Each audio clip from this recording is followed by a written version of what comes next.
everyone! Thank you so much for tuning in again. Today we're talking about everyone's two favorite topics, gacha games and gambling. In the past, I've talked at length about one of my favorite gacha games, Infinity Nikki, and I wanted to thank you so much for your great response on my latest video where I've touched on some of the issues Nikki is currently facing, and this actually sparked a lot of conversation amongst you on whether gacha games are just predatory in nature and are expected to prey on their player base. And to be honest, if you look up gacha games on YouTube, you'll find plenty of videos talking about how bad gacha games actually are. So I did what I always do. I fell into an internet rabbit hole and immediately started working on the script for this video because I wanted to find out, with the current rise in popularity of gacha games, are they promoting or even normalizing gambling habits? My aim for this video is just to explore this topic with you with some nuance and then maybe also have a small discussion at the end. So let's get straight into it. Also, thank you so much for bearing with me in my previous video with my really bad mic issues. I promise this time it's gonna be better. So it's not uncommon to find posts like these where people voice concern about themselves or loved ones in relation to gacha gaming. This is often tied to concerns about unhealthy habits, playing a gacha game, or even multiple ones. But before we explore this further, I wanted to define with you first what the gacha game actually is. The word gacha comes from gashapon, which is a machine popularized in Japan, where where you can obtain a random capsule toy for a bit of money. You basically insert some coins, turn the crank, and obtain an item at random, with each machine often being dedicated to a specific theme, be it an anime or a game or just a set of different characters. The aim here is obviously to make people try their luck several times until they get their desired item, which can be between 1 to a countless number of times, basically. So if you're really eager on getting that one specific character or item, you might spend quite a bit more money than you actually anticipated. If you've ever been to Japan or are familiar with Japanese pop culture, you might have already seen these gashapon machines. And actually recently, they've been popping up here in London as well, in some streets and shopping centers. I'm not gonna lie, for some reason, them being here in London makes me a bit less interested in them, but I digress. Anyway, the first video game that was based on this gashapon system is Dragon Collection from 2010. Dragon Collection is a card battle phone game where you're able to obtain rare items at random through progressing in the game or through in-game purchases. This system was incredibly popular in Japan, and not long after, many other games followed that followed the same concept. For example, just 2 years later, Puzzles and Dragons released, which implemented the same gacha mechanics, which ended up bringing them in about $1 billion in revenue, the first mobile game to do so. As a side note, whilst Dragon Collection is generally credited to be the first gacha game, if you look online, a lot of people say that MapleStory from 2003 is the first gacha game. And I think that's because MapleStory has implemented some gacha mechanics in the past. However, Dragon Collection is the first game that was solely built on that gacha concept, which is why that game is probably still seen as the very first gacha game of its kind. I just thought that's worth mentioning, just in case we have any MapleStory players watching this video right now. Anyway, the initial popularity of these gacha games in Asia translated really well to many more gacha games that would follow afterwards, which ended up also becoming quite popular in the West here, and which especially became more mainstream with everyone's favorite gacha game, Genshin Impact, in 2020. I won't go into details here, but HoYoverse, the company behind Genshin Impact, launched the game in 2020 on multiple devices, including PC, mobile, and consoles. And it really was a unique game of its time. As an open world action RPG that's free to play and therefore super accessible, Genshin quickly captured the hearts of so many company with its unique storytelling, character design, and visuals. It's a Hollywood game if you see it, basically. Obviously, Genshin's thrilling gacha system was also part of its success. And like most gacha games nowadays, Genshin is also a live service game, meaning that it's being updated regularly with events, new story updates, main story or side quests, new characters, etc. In 2021 alone, Genshin made 1.4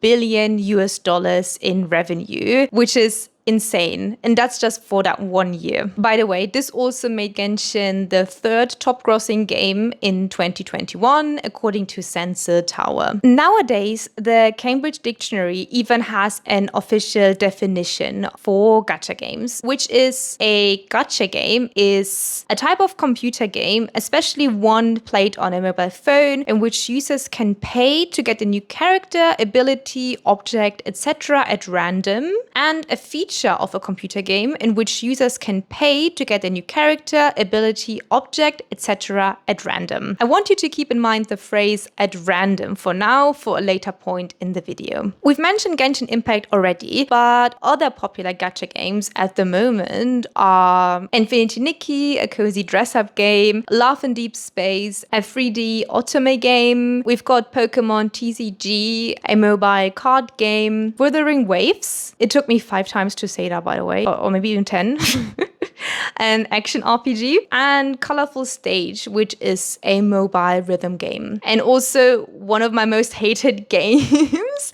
I used to play it, and I don't know if my account was cursed, but I was so unlucky. I never got any of the characters I wanted. I ended up installing that game, and I'm not looking back. Anyways, these were just a few examples, but as you can see, there are plenty of different types of gacha games out right now. It really seems like the gacha mechanics seem to work for any type of game genre. So by now, I'm sure you've got the gist of what a gacha game is, but how does it actually work? So let's have a look at Honkai Star Rail. Gacha games such as Honkai are usually free to play, meaning they're super accessible for anyone, especially since they come on all different types of devices, including your mobile phone. This also means that the gacha system is the only way for the game company to make some sort of income. Gacha games usually have an in-game shop where you can purchase in-game items, in-game currency, a battle pass, monthly passes, cosmetics. This can be paid for with in-game currency or with real money, depending on what's offered in the shop. In-game currency can be obtained through progressing in the story, participating in events, doing any endgame content, through your battle pass, or through buying an upgrade for your battle pass, through buying a monthly pass, or for buying the currency directly. In Honkai's case, you have several different currencies in the game, but you can only directly purchase one type of currency with real money, which you will then have to convert into banner currency to use for pulling at banners or to use for grinding. A banner, usually several time-limited banners and a permanent standard banner, is where you can do your gacha pulls. These banners are dedicated to a specific character of the highest rarity, as well as other characters of similar and lower rarities. The rarer the character, the less likely you will receive them when using your currency to pull. You are always guaranteed to receive something for your pull, but this is most likely going to be a character with a higher drop rate, which also means they are less rare, less desirable, and often have weaker stats as compared to the rarer ones. Due to different jurisdictions, Honkai, such as many other gacha games nowadays, will have to show the probability of receiving a 5-star, 4-star, or 3-star character in their game, which is in this case 0.6% for a 5-star character, so a character of the highest rarity. 0.6%, that is quite low. This obviously makes it highly unlikely that you receive your desired 5-star banner character within one pull, or even 10.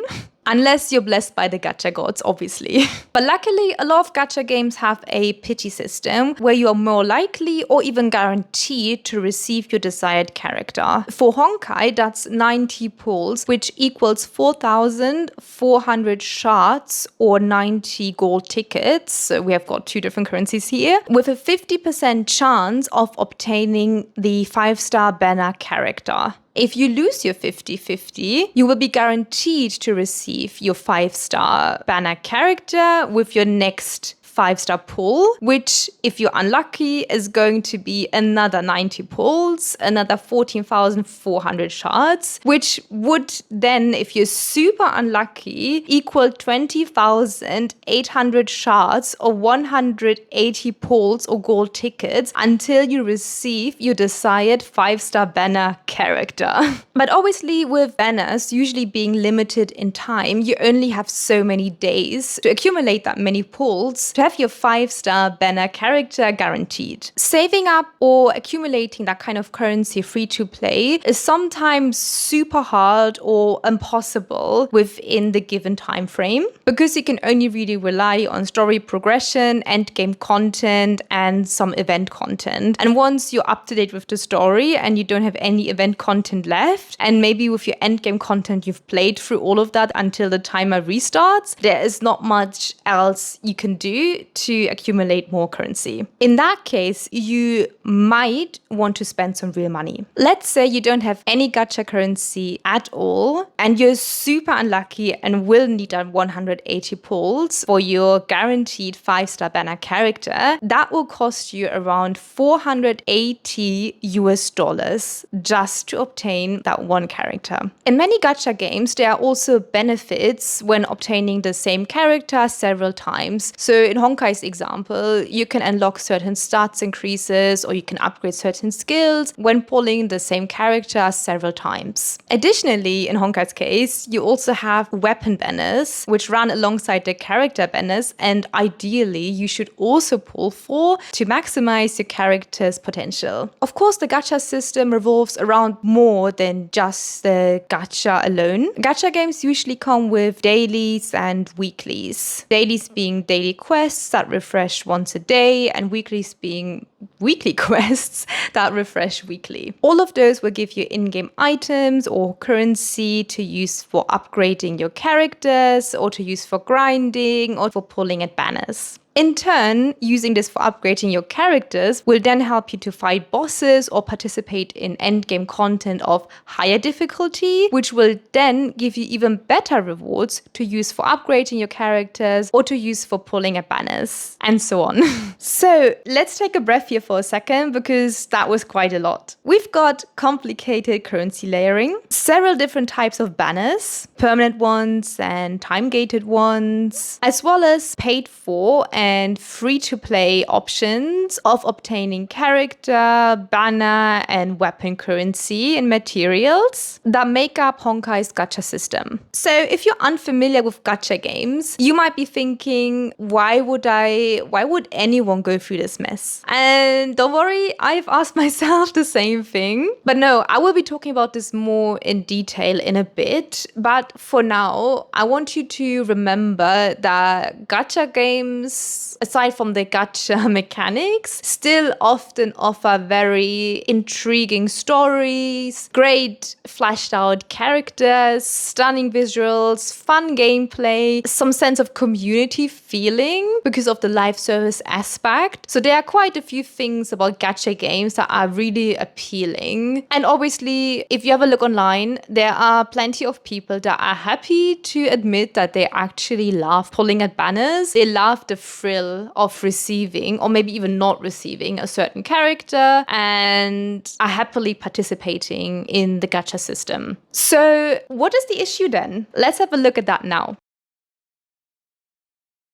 We now know that the main source of income for gacha game developers is the gacha game system and the purchase of banner currency and any other microtransaction in the in-game shop. But how do they actually make their players spend money on a game that is supposedly free to play? So obviously, wanting a banner character but not having enough currency might already be enough to entice someone to purchase a currency pack, for example, to get the last few pulls to hopefully obtain a character they want. But to make that decision even easier for a player, have you noticed in a lot of gacha games, the amount that you need to pull at a banner is often an uneven number? So for Infinity Nikki, for example, that's 120 diamonds for one pull, whilst for Honkai, it's 160. And I'm bringing this up for a reason. So first of all, you might end up with some remaining currency after using up all of your pulls at a banner. Having some remaining currency is basically unusable unless you reach that amount again that you need for one pull, so 120 or 160, for example. This alone could already encourage players to participate in the game more again, or even top up the amount of currency to reach a level of where they can pull again. Additionally, the currency packs that you can buy in-game in the shop are often a very uneven number as well that don't correlate to a single pull or even a 10 pull, for example. And that's even ignoring the fact that the shop currency in Honkai is not the same one that you need in order to pull at the banner, because you will need to convert the currency that you bought into banner currency first before you can use it. So you see there is a lot of complicated conversion going on. So it's highly likely that you might not fully understand how many pulls you actually buy from the money that you spend on the game. There's a reason the game doesn't give you the option to buy a character directly for $480, but make you go through that process of trying to convert one currency into the other, buying a pack of, let's say, 50 pulls or 100 pulls or 20. You can't even set a set amount of numbers of pulls you want to buy either. So there are certain ways that make things a bit more complicated until you reach your desired outcome, which is the character that you want to obtain. On this, you can obviously argue that we as players can take our time to try to figure out how many pulls you would get for which kind of pack and how much you would pay for which amount of pulls, how many pulls you would need to end up in pity to get that character guaranteed. And I don't want to take the power away from players. I still think we as players can be proactive and smart in our decisions on how we engage with our games. But I do think that this system especially facilitates impulse spending habits, especially for people who are a bit more prone to it. Adding to this is that many gacha games often give players 1 or 2 free items a week, which you can claim in the shop. So they basically make you open the shop and scroll through a lot of different items that you need to purchase until you reach your free item. I can only speak from my experience, and I've never felt like I had to buy something from the shop just because I scrolled past a lot of different in-game items and currencies. But I still think that people who are more likely to consider spending on a game like that, or might be more likely to just do impulse purchases, might eventually give in and do spend on items in the shop just because they've been exposed to it so many times. Something else that I'm also very convinced of personally is that just as much as a gacha game's aim is to make you spend money, their aim is also to make the gacha game become a part of your life and routine. So hear me out.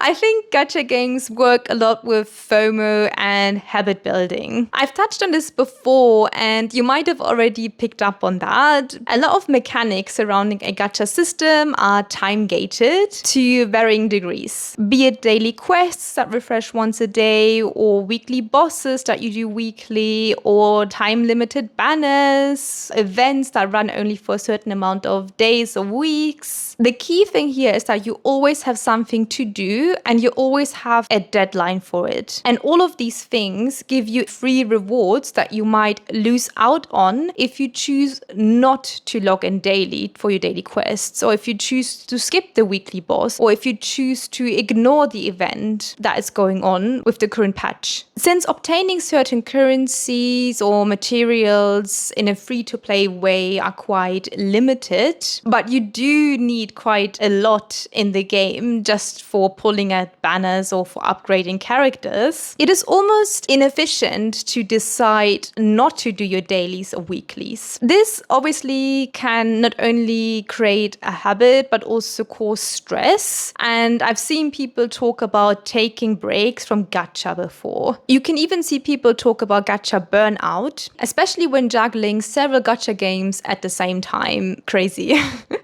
I wouldn't be able to do that. The games basically train your brain to be smart with your free resources and to maximize your participation in the game in order to get the best out of the content and the most rewards and materials that are free to obtain. This might not sound too bad, but I can imagine that this is a huge commitment, especially if you also have a full-time job or a social life, a relationship, any other passions in your life. It's quite hard to say no if you feel like you have to keep logging in to not miss out on any rewards. To give you a personal angle again, in my close circle, I actually don't think I know a lot of people who did experience some sort of gacha burnout, but I know some people that came quite close to it, and I don't say me included, but I definitely experienced some sort of habits around my gacha game consumption as well, where I made, for example, Honkai Star Rail part of my routine at some point. So usually I go through phases. I can easily not play a game for 2-3 months and then log into my gacha game again and then fall back in love with it. But I was at the point before where I really logged in the morning to do my dailies and then spend several evenings in the week to work on endgame content, on weekly bosses, on the story itself. And I'm not saying that that's a bad thing. Again, I was quite enjoying my time, but I also got to the point where I felt like I had to do all of these things rather than I wanted to. There's also another thing where when was that? I was in school and my early years of university, so some time ago, but there was a gacha room game called Love Live School Idol Festival, and a friend and I were addicted to that game. And I mean addicted because it also worked with time-gated progression. You basically only got XP and rewards when you had a certain amount of currency you can spend, and that currency would recharge every 5 minutes or so. I'm not quite sure, but basically we had our own timers to maximize the efficiency of spending that currency in the game. I got to the point where we would wake up early, or I would even go to the toilet during my part-time job just to play one song to not let my currency go to waste, basically. I was okay, but I also knew at some point I had to stop. Whilst I don't think being invested in a game is bad at all, I don't think it is. We're all invested in any sorts of things, right? I think, though, it becomes a problem when there's no enjoyment anymore and it becomes some sort of habit or chore. And I think once it gets to that point where a gacha game becomes part of your life, that is probably just as valuable for a gacha game company as if you was to spend money on the game. Because your dedication to the game keeps the player base high, keeps the community thriving, keeps the game being spoken about, and maybe will eventually lead to more purchases in the end. So there's a lot more I could touch on right now, from predatory fake discounts in in-game shops to power creep, features that are locked behind paywalls. But that would make this video even longer than it is right now, so let me make a cut here. But I think you get the gist. I think FOMO and habit buildings through time-gated progression is really one of the means gacha games are using to make you stay hooked and eventually, hopefully, convert you into consumers, people who spend money on their game.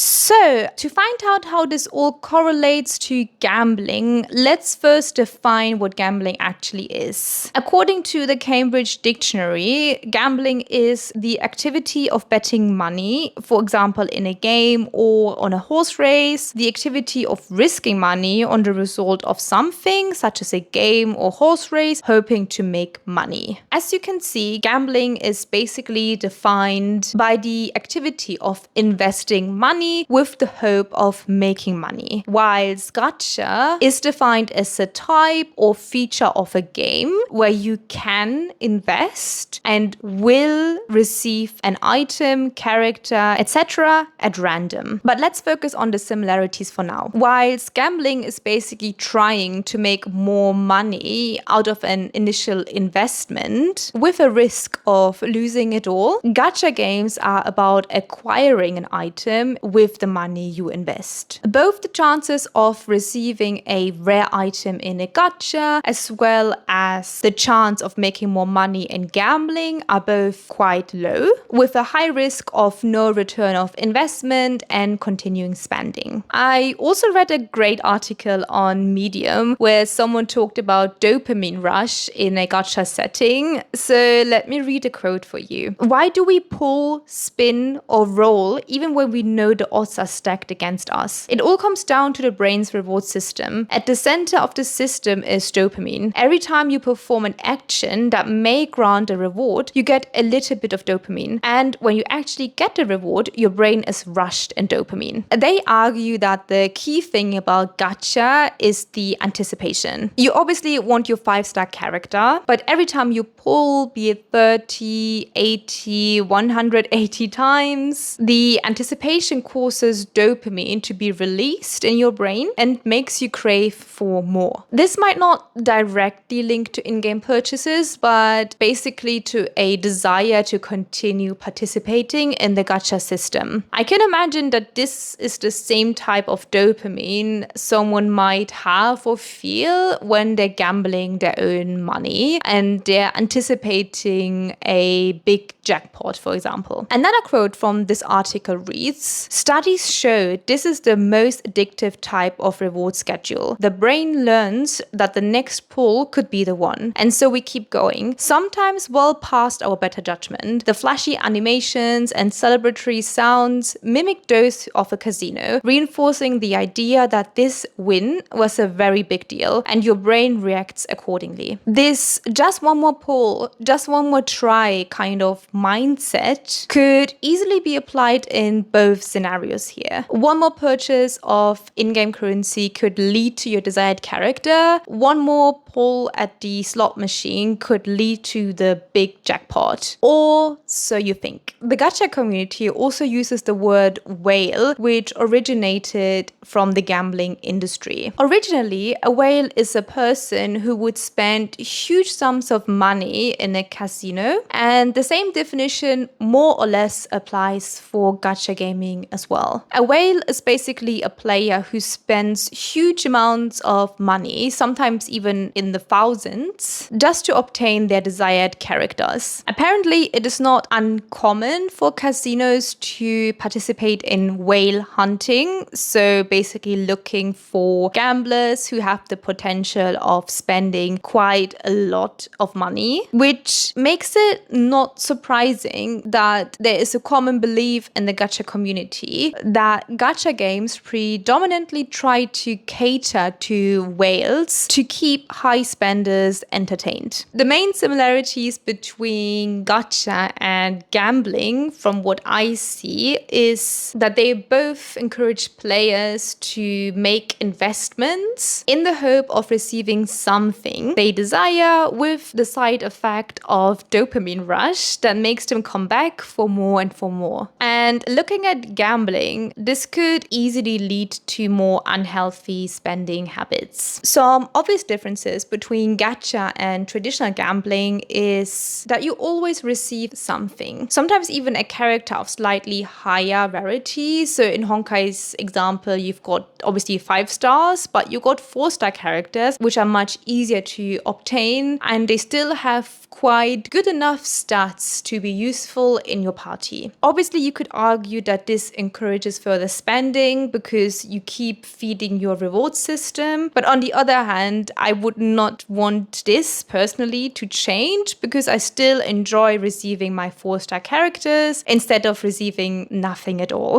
But obviously, I do understand that this is all part of the scheme to keep players hooked. Gacha games also offer a higher variety of ways of how you can spend your money. Instead of directly buying banner currency, you can also purchase, again, as I said, monthly passes or the battle pass, which then gives you banner currency but more spread out. So you basically have a delayed reaction between your purchase and obtaining the character that you want. Whilst these aren't necessarily impulse purchases, I still think that this might lead to more habitual spending. Is that a word? But basically, once you're used to receiving a certain amount of currency every day, let's say with your monthly pass, you will be more likely to purchase that monthly pass again as soon as it runs out, just because you're so used to receiving that currency every day. A note on this is also that if you've purchased monthly passes, you will have to log in every day to receive your currency, because if you log in, let's say 2 days later, you won't receive the currency for the day you missed. So basically the game again forces you to log in daily in order to not miss out on any rewards. And again, especially because you've purchased a monthly pass, so you did spend money, you would not want to miss out on any rewards you've purchased, basically. Whilst gacha games don't encourage you to spend money directly, they do encourage you to participate in their gacha system. From live service elements such as timed events to even almost predatory measures as discussed before. Working with FOMO and time-gated progression and digital transparency on any upcoming banners or character reruns, gacha games basically continuously raise the question, do I grind for hours for several days to potentially maybe get my desired character, or do I skip the grind, purchase the pulse now to potentially maybe obtain my desired character? Because at the end of the day, no matter if you purchase any currency or if you save up free to play, whether or not you receive the character is a gamble until you reach pity. Whilst in gambling you don't have a choice, you either gamble or you don't. Gachas do give you as a player some sort of control or a feeling of control, because you can decide if and when you want to spend money, and you can still participate in the gacha mechanics regardless. As I said, I don't want to discredit us as players. I don't want to say that we are powerless. We can proactively engage with the game, but I also think that gacha games do give us that sense of control over our spending to let our guard down and to participate and engage with the game very positively. That's because they have so many measures in place that do prey on the right people at the right time to make them eventually spend in the end. I also think that this is precisely the reason so many players and so many people are very wary of gacha games, because it almost feels like gacha games practices are almost subconsciously trying to steer purchase decisions into a certain direction, paired with the thrill of dopamine rush that makes you come back for more and more. This could even lead to further purchases beyond better judgment.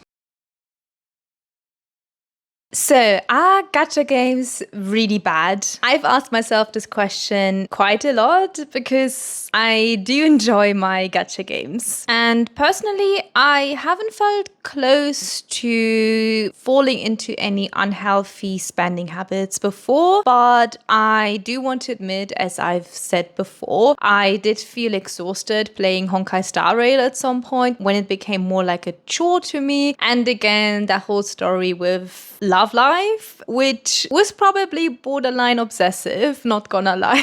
The thing is, I think you can enjoy gacha games in a healthy way as long as it doesn't become a habit or a chore or something that feels like you have to participate in. Because I feel like as soon as it becomes a chore in some sense, that's already when some of those predatory measures would start working on you. For anyone who plays gacha games, have you ever asked yourself questions such as, am I actually enjoying what I'm doing right now? And how would it feel if I would just not log in today? How do these questions make you feel? I leave it at that because I feel like that's something you need to sit with yourself and really consider, because if you start to feel anxious about these questions, maybe you've already crossed the line. But happy to hear your thoughts on that.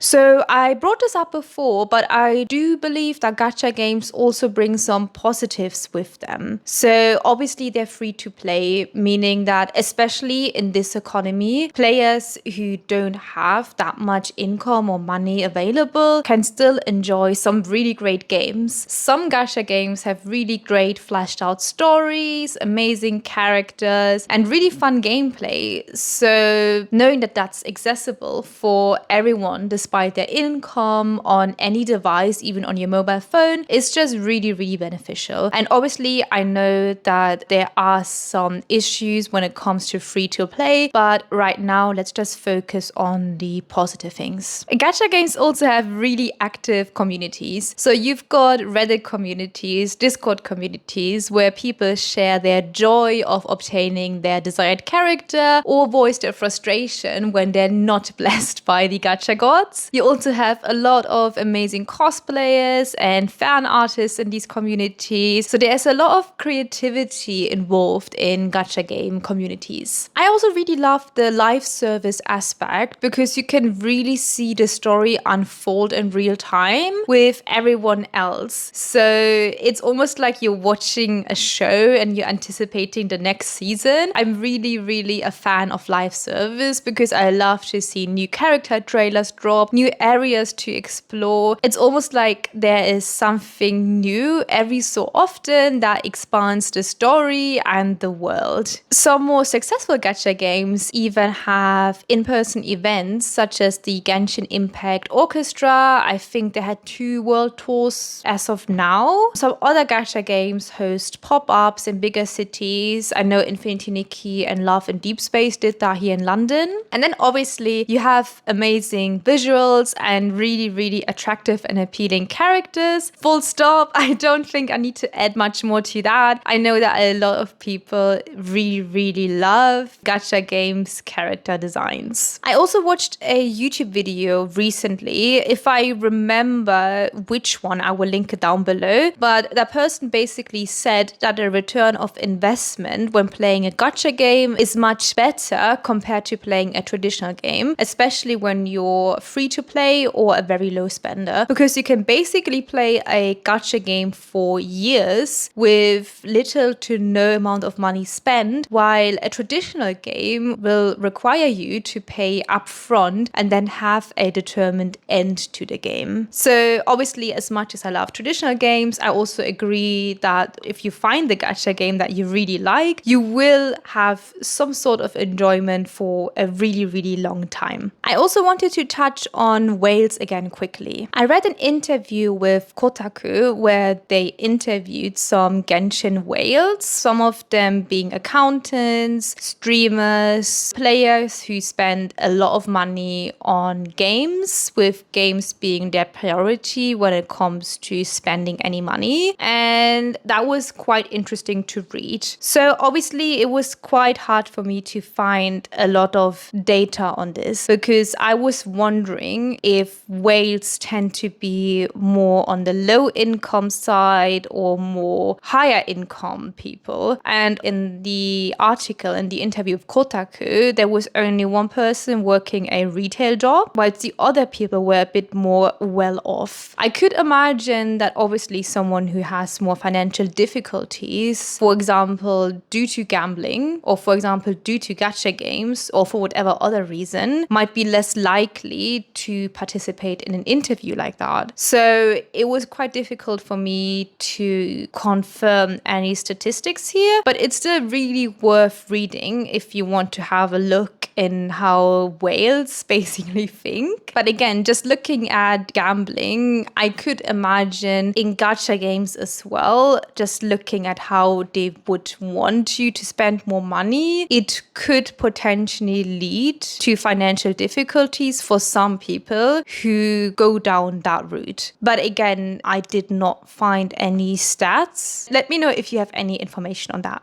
Regardless, reading her interview made me question and think about a few things. And I started to wonder how much whales actually contribute to the income of gacha game developers and how much regular spenders do contribute to the income of a gacha game company. I was wondering about that because I was just thinking the reason a lot of people in the gacha community think that free-to-play can exist is because there are so many high spenders in that community. And I wondered if a more balanced approach to those more predatory practices might relieve some of the pressure of those impulse spenders and then maybe encourage free-to-play players to maybe purchase something once in a while to support the game because they just want to support them. I think that would probably be an ideal scenario, and I'm also not sure if that would be enough money for the game company to even pay their own bills. But it made me think of Infinity Nikki, where at the beginning things seemed to be so much less gacha-like, so much less predatory, where I, for example, really wanted to support the developers because I was just so grateful for them creating a game like that. I didn't know I needed a game like that until I saw Infinity Nikki. So I willingly purchased the beta pass and the monthly pass 2 times because I really wanted to support the developers financially. I mean, my purchases probably totaled in around £20, which does not cover their bills. But it just made me wonder if we need to have these certain practices in place that kind of prey on people's impulses and people's FOMO when we could also build loyal communities that want to spend money. But again, I feel like that is quite difficult to achieve. Let me know what you think. This is just me talking right now. I'm really interested what you guys think because I don't think there is an easy solution to all of this, unfortunately. So this video is already long enough. So thank you so much for sticking around. I didn't want to come to a specific conclusion at the end of this video just because I don't think there is a definite answer. And also there are just so many videos out there that say gacha games are bad and full stop. And I think that would be unfair for all of the people who actually do enjoy their gacha games because you can't deny that these are incredibly popular and some of them are also incredibly well fleshed out and some people really honestly enjoy the games they play. So I just wanted to be a bit more nuanced here and just discuss the things that I've been thinking about basically. I think at the end of the day, gacha games won't go away. So I'm just wondering, is there any way gacha games can be made better? Is there anything that can be done to honor the developers as well as the game, as well as the player base is more, how can we as players engage with the game better? How can developers respect players' spending habits more? Let me know what you think. These are a lot of questions. I don't think there's a right or wrong answer. They are just possible solutions. So let's have a really nice discussion. And I'm really curious on what you have to say. Thank you so much for watching again, and I see you in my next video. Bye!